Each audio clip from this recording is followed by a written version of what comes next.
Good morning. It's fancy coffee time. Little Miss Pretty Butt over here has been awake all night long and waking me up all night long. Anywho, we got some toasted marshmallow syrup. Oh, yum. Sugar-free. It's Provisto. That's the brand. Everybody always like, what brand? I get it at Aldi's. I'm so sleepy. Today's gonna be a great day. With Chubby Cheeks' appointment today. We're gonna get some more blood work done with her. And hopefully we get answers to what's going on. You wanna know what's wild to me? Absolutely wild. Is the way people think they can treat the vets at their veterinarian office and then expect those vets to still treat your pets in a good way. Wild. We got an email from our vet's office. Now, we've been going to this vet for 10 years. And they've been great. I mean, we get frustrated sometimes, but I think you get that with like any doctor's office, human or animal, right? But absolutely love our vet's office. And yesterday, my husband texted me and he said, hey, I'm forwarding you an email from the vet. And I was like, okay, not thinking anything of it. Someone must have went in that office and been an absolute jackass. One of the vets at our office quit without notice, so they must have been being treated horribly. And it was basically like an email from the vet being like, hey, we understand, like, your pets mean everything to you, but, like, you're gonna treat our employees with respect. And I was reading the email, and I was like, wow, and I think I know what doctor it was that quit. Because if it is that person, I spoke to that doctor last week about Chubby Cheeks, and you could tell, like, he felt so horrible that we can't get answers. And it's not his fault. Like, when he was like, I understand you are so frustrated. Like, this has been going on. You want answers, and you're not getting it. And he was just so kind and so respectful and could understand why we were so frustrated and worried about Chubby Cheeks. But then we got that email yesterday, and I told Jason, I was like, I bet you it was the vet that I talked to, because he was being, like, way apologetic towards us, and he didn't have to. Like, it's not his fault that all the tests are not showing anything, you know? But I told Jason, my husband, I was like, I bet you that's the vet that quit, because the way he was being, like, overly apologetic with me, it's not your fault, my guy, you know? Like, you don't have to apologize to me. So if you have a vet, I understand that our babies are our lives, but what I do know, I have friends in the veterinarian field. That is one of the hardest fields to work in, okay? Could you imagine, like, having to make that decision, you know, to do that for a living and to live with that every day, even on the hardest of days, right? So the veterinarian field, I know for a fact, has a big struggle with mental illness. And I know how us humans can get when we're worried, when we're scared, when we don't have the answers to everything. I get it, okay? But treating the veterinarian's office and the people that work within it in a horrible manner because you cannot control your emotions, your fear, your worry, your anxiety, your sadness. It is your responsibility to handle those emotions. That does not fall on the veterinarian's office. Okay, it is heartbreaking to know that our veterinarian's office has already been understaffed. Every vet office in this area is understaffed. Why, you may say? Because it's one of the hardest fields to work in. So it being an already hard field to work in, and then people treat you like shit because they don't know how to control their emotions in regards to their animals, I would have quit too. So this is your friendly public service announcement. Quit being a jackass to the veterinarian's offices, okay? So now our vet's office is even more understaffed, and that's heartbreaking. We know that they do everything they can. I was getting frustrated last week because we're not getting answers. So I can only understand that whoever went off on this person, there's probably something serious going on with their animal. I get it, but you can't treat staff like that. You just can't. Like, what do you think? You're gonna yell at them and then they're gonna be willing to bend over backwards for you the next time your dog's up sick all night? Come on. We gotta think it through. We gotta learn how to control our emotions. It's just heartbreaking. So we have a vet appointment today for Chubby Cheeks. I think I might whip up a cake or something to take to them because these guys have had it rough. And like I said, we've been in back and forth to the vet's office with Chubby Cheeks and Daisy. So we have, in the last month and a half, seen the stress of people at the, and it's like, you can tell they're being treated horribly because every single teeny tiny minor inconvenience, they will apologize for like 75 times. And it's like, look, dude, you don't have to apologize for this. The one day we were there to get her blood work done and they were understaffed and our appointment was at like 1. I think we got back in the room at like 1:15. Nobody came in for almost an hour. And when she came in, the vet tech, Vic, she's amazing. She was like, I am so sorry. We are so understaffed. And you could see the anxiety this woman had for her job. Like, she loves her job. You can see it. But like, being understaffed in any industry sucks, but I can only imagine like the health and wellness or like medical industry, even for animals, being understaffed in that has got to be so much worse than running a restaurant line short 2 people. I promise you it probably is. Hot flash. So it's really sad that we got that email. And I think, yeah, let me see if I have a cake mix or something. Let's dig in the pantry to see what we can throw together for our vet's office today. Because it seems like they need some love, you know? Look, do you guys see my silly goose? Look at my silly goose. It holds my plastic grocery bags. Someone handmade that for me. I forget her name. I'm so bad with names. But all my little like grocery bags, they go in there. Welcome to my pantry. Let's see. I have cake mixes because I like to do like cakes with, or like black bean brownies and stuff with cakes for people. So what can we throw together today? It's hot. It's hot. It's hot. Oh, I don't really. What do I have? Susan. Oh God, it's so hot. That feels so good. Okay. So maybe we'll do some black bean brownies because I either have a devil's food cake mix or a black bean brownie mix. And I think I'm just gonna do the brownie mix because I have these and these. Easiest recipe ever. Ooh, I think I have stuff to make. I don't know if I have stuff to make the peanut butter icing, but if I do, I'll make peanut butter icing for him too because those are my husband's favorite. We're not making these for my husband, but you know what I mean. Maybe there'll be a little taste tester out of the pan. But yeah, we're gonna make some brownies for the vet's office. Cheer them up today. Because it seems like they're going through it, you know? And anytime someone's going through it, if I'm able, I love to lend a helping hand. So, a couple things I've been thinking heavily about. Since my reading earlier this week, I've been so much more at peace than I was before the reading. I don't know. I kind of need to ask my therapist, like, is it normal to have like that level of peace come in after like Reiki and a reading? And then like, I just don't know what to do because I feel like, okay, so like my brain is like 9,000 tabs open at once. And with those 9,000 tabs comes like a lot of like chest anxiety, okay? Because I'm always like high strung and running my brain through a million thought processes. But ever since that reading, it's like, I was driving yesterday and I was like, I feel like I'm okay, but like I don't know what to do with this. Like I feel like this relief that I have since that reading, that's like a new sense of normal, right? But now I gotta figure out how to adjust to this normal. Because it's like the 9,000 tabs that were open dropped down to 8,499 and it's not as chaotic and I have to adjust. It's definitely like an adjustment. So I felt the other day, I felt like, I don't know, I felt very bored. And it's been a long time since I've felt that way, but I felt very bored and very, I don't know, not stressed out. Like, it's like a peacefulness that is in my soul now. And like, I'm like, how do I live like this? This is just, it feels too normal. I never knew what normal felt like, but if this is it, I don't know if I like it. Cause like, where did my 500 extra tabs go? Do you know what I'm saying?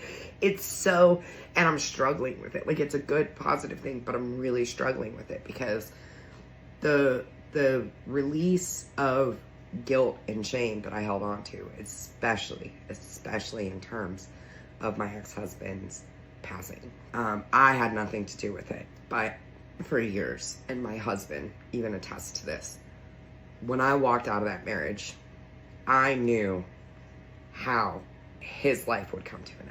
I knew that. Because if I didn't walk out, I know for 100% fact, I would not be here. because the mental illness was that bad. And when the psychic confirmed that there were dark entities there, and that she said at one point, she said, you fought for his soul, and you were between him and the entity, and you were trying to save him. I got truth bumps all over when I just said that, okay? Because I really struggled with leaving that marriage because I knew it wasn't him. Do you know what I'm saying? Like, I knew it wasn't him. But there was one night, and this was the night where, like, I think I should have left, but I didn't. Because, again, I was always worried about him. There was one night that he woke me up with this, okay? Like that, in my sleep. And it was wild. Like, I just woke up like that, and I was the most scared I think I've ever been in my life. But when he woke me up like that, and it was like the room was dark, but there was like light shining in from the bathroom in the hallway. And what I could see, like looking into his eyes, there was no one there. Like there was like no one was home. No one. And I was begging him, like, Mike, please don't.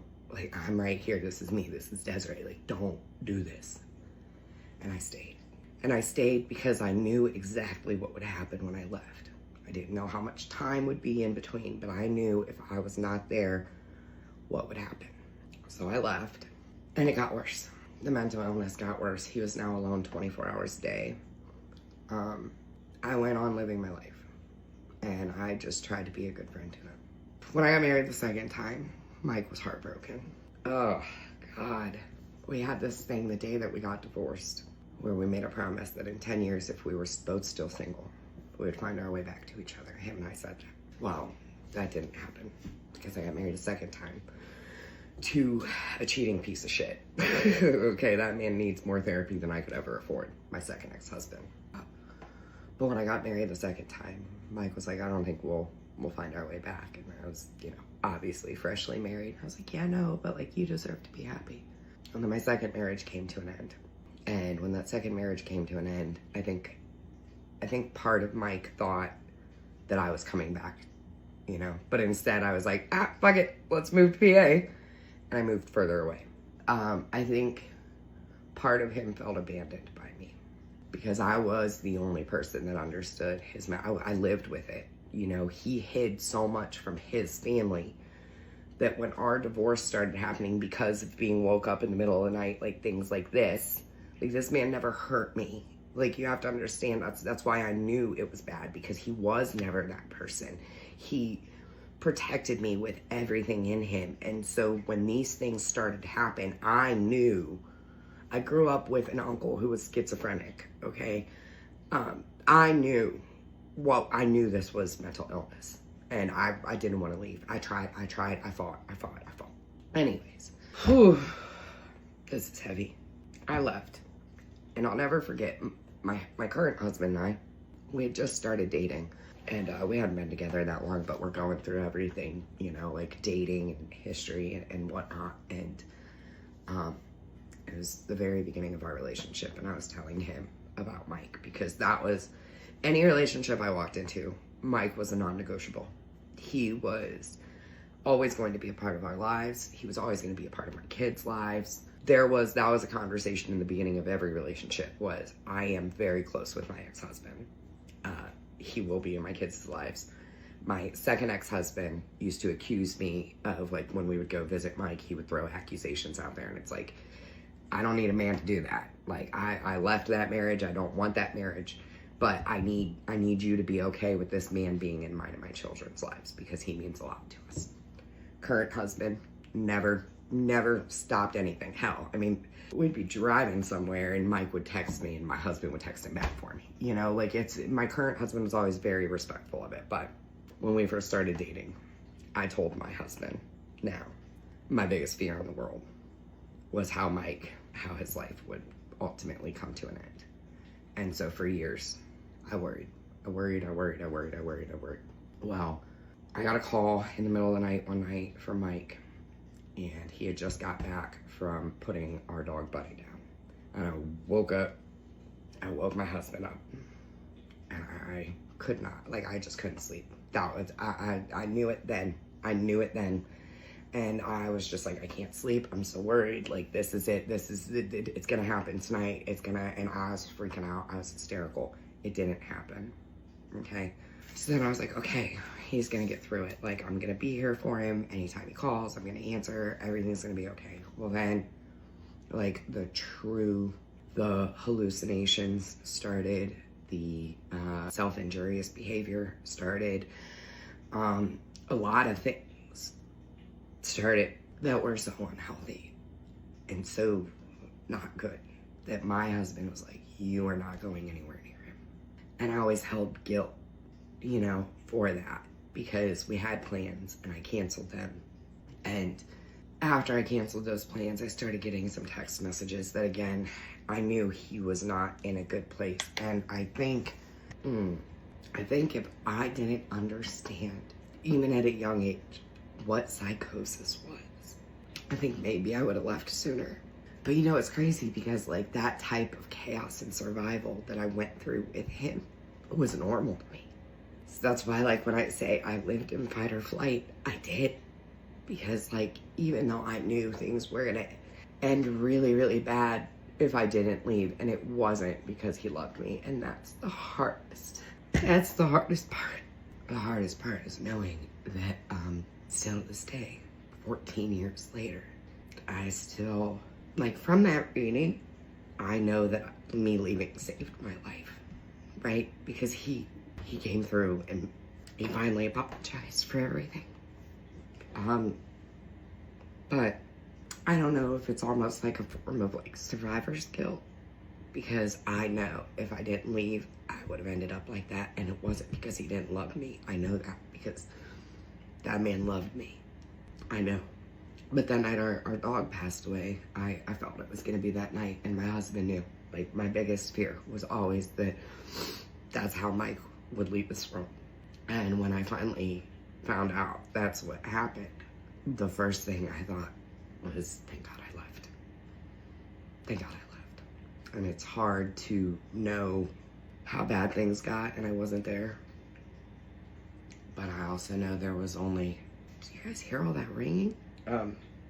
It was only a matter of time before, you know, things got really, really wild and hurtful, and they were already there.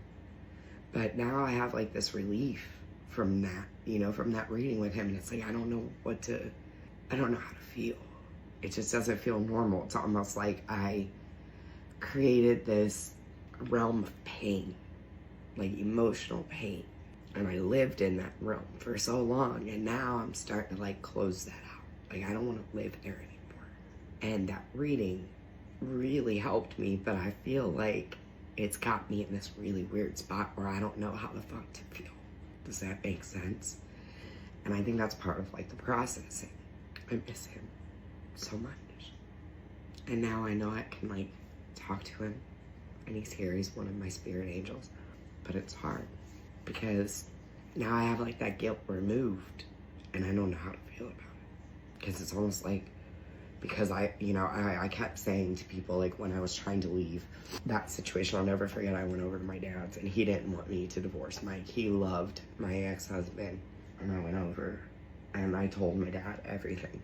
You know, I'd kept so much from my family because I didn't want them to judge Mike and it to ruin the relationship we had with my family. Does that make sense? And so when I had finally had enough, and I went over to my dad's and I told everything, he's like, you can't leave him. You can't, what are you gonna do? You're a single mom with 2 kids by 2 different dads. You can't leave him. Like, you guys have a house, you have a car, you have a job, like, you have to stay. And I was like, Dad, are you fucking kidding me? You just want me to wake up like that in the middle of the night for no reason? I didn't do anything. You just want me woke up like that. And my dad told me to stay. Oh, but I know why he told me to stay. Because at that point in my life, I already had everything my dad didn't have. So he saw that as success. And so I was supposed to just suck it up and wake up like this in the middle of the night. My husband doing that to me in the middle of the night because I had a house and a car. And don't you know, when I did finally leave, I left everything. I walked away from the house. He got my car. He ended up giving me his PT Cruiser and $3,000. That's almost 10 years of relationship. I walked away with a beat up PT Cruiser and $3,000. And that was it. That $3,000 was to get me and my kids set up in a new place. And we did. We got the shoebox apartment, smallest apartment I've ever lived in my life. But we did. And Mike fought to even give me that. His mom, she didn't want me having anything. She hated me. She truly, that woman hates me. And I'm okay with it. Whatever. But she didn't want me having anything. And Mike was like, I spent 10 years of my life with this woman. She's walking away. She's not fighting. It wasn't worth the fight. And he made sure that I at least had a vehicle that broke down like 2 months later, and I had to get a new car. It doesn't matter. It got me from A to B for 2 months. He made sure I had a vehicle and that I wasn't going to be on the streets, because, I mean, I could have lived there. He wanted me to come back so many times. I just couldn't. It was to the point where, like, my kids were, my kids saw a lot of stuff. It wasn't just the middle of the night. My kids saw stuff like that too. And so, like, when I say my kids have so much trauma, they don't even understand. They don't. Because I remember things they saw. I remember having things pulled on me while I'm trying to walk out the door. Do you know what I'm saying? Like, I remember stuff like that. And I haven't talked about stuff that deep with my kids, which I guess I should have, but now one of them's no contact with me, so that ain't gonna happen. And again, no contact. It's when you grow up in chaos and dysfunction is how you continue to live life. So that's where we're at right now with one of my kids. I don't think they understand the trauma that they survived and how that's affected them today. Maybe they will one day. I don't know. It's not my job to keep teaching them. They're grown. Okay? I've been having to learn to back the fuck up.